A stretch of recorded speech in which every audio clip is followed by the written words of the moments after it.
A former Brazilian ambassador to China, Luiz Augusto de Castro Neves, is currently the chairman of the Brazil-China Business Council and a recognized authority on the years of diplomatic relations between the two countries.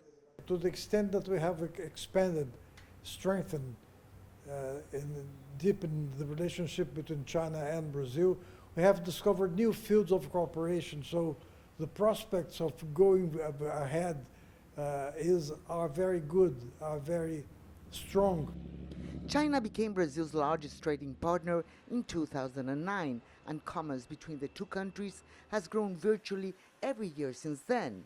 After President Xi Jinping's visit to Rio de Janeiro last November for the G20 summit and his state visit to Brasilia, bilateral relations were rebranded as the Brazil-China Community with a shared future for a more just world and a more sustainable planet. The mere fact of the rebranding is a demonstration that the relationship is more and more important for both sides. The rebranding is an attempt to demonstrate what is going all right, what is going positively in our bilateral relationship. Rio will also host the 2025 BRICS Summit in July.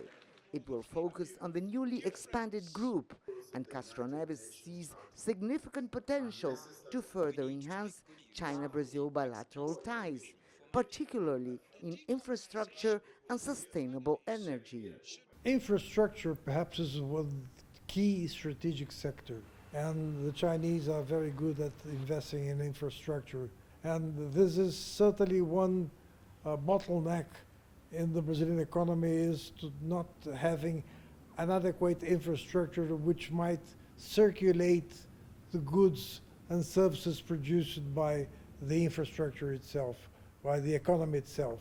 Energy is very important as well. We have a very privileged position because most of our energy is sustainable in Brazil. And with that you can couple with Chinese technology. So therefore electricity and energy as in general will be a very key issue in the Brazil-China relationship. While some experts think that BRICS could disrupt the global economy, which is still led by the United States, and escalate tensions, Castro Neves offers a different perspective when it comes to Brazil.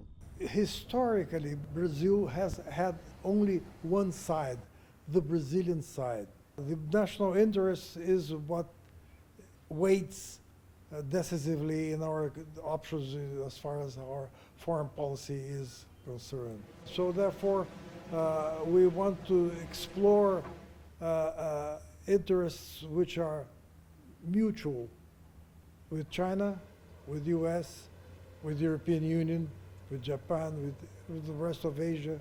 I think that cooperation means to identify common objectives and try to cooperate in this respect.